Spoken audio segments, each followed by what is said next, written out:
Hello, I'm Mary Pickford, and this is Trailers from Heck. You know, in my copious spare time, I have causes, actors, writers, directors, and of course films that I don't think have gotten the recognition they deserve. And I make it a project to try and get people to realize the quality entertainment they've been missing. Most of these films simply have no reputation at all, but some of them have a bad reputation, and those are the toughest nuts to crack. Today's nut is Satan Met a Lady, the second film version of Dashiell Hammett's The Maltese Falcon, made 5 years before the Bogart classic we all know and love. One of the reasons people think it's lousy is because Bette Davis herself detested it, but the primary one is that the Dashiell Hammett purists hate it because it's a comedy, and this somehow tarnishes the novel's stature. But you gotta remember, in 1936, this was just another property in the Warner Brothers library. And unlike today, where movies are remade because they want to exploit a familiar title, back then they did everything they could to hide the fact that this was a picture they'd done before. And sending it up was one way to do it. And that's where the seed of doom was planted.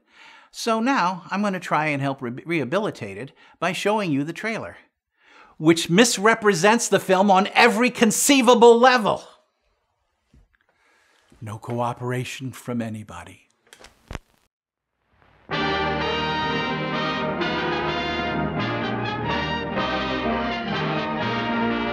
Right off the bat, they're selling Davis as the star. Yeah, she's the female lead, but she's not the star. However, she had just won an Oscar for Dangerous, and that made her a hotter property than she'd been before, so that's what you sell.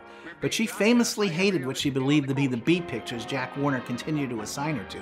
She considered this film utter junk and actually took a 3-day suspension before finally reporting to the set. In fact, she's so visibly pissed off, she doesn't even seem to be aware she's in a comedy. It's like she wandered onto the wrong soundstage. Secondly, just look at this trailer. They're selling it as yet another hard-boiled, action-packed crime thriller, cherry-picking the few bits of drama and action and giving absolutely no indication that there's any humor at all. The real star, Warren William here, has been demoted to feature status, perhaps a reflection of his dimming star power. He plays a Sam Spade character, and it's probably the daffiest performance he ever gave, wearing a huge brimmed hat, laughing merrily throughout, and proving that even when hamstrung by the production code, he had no equal in playing roguish scoundrels.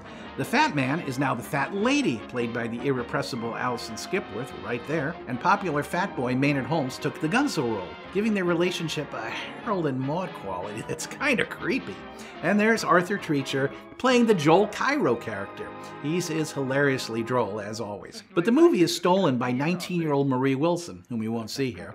She plays William's secretary with the kind of loose-limb, free-for-all abandon that should have been a big career boost. But sadly, stardom remained elusive for several more years. And finally, there's that stupid title. It doesn't even make sense on a metaphorical level.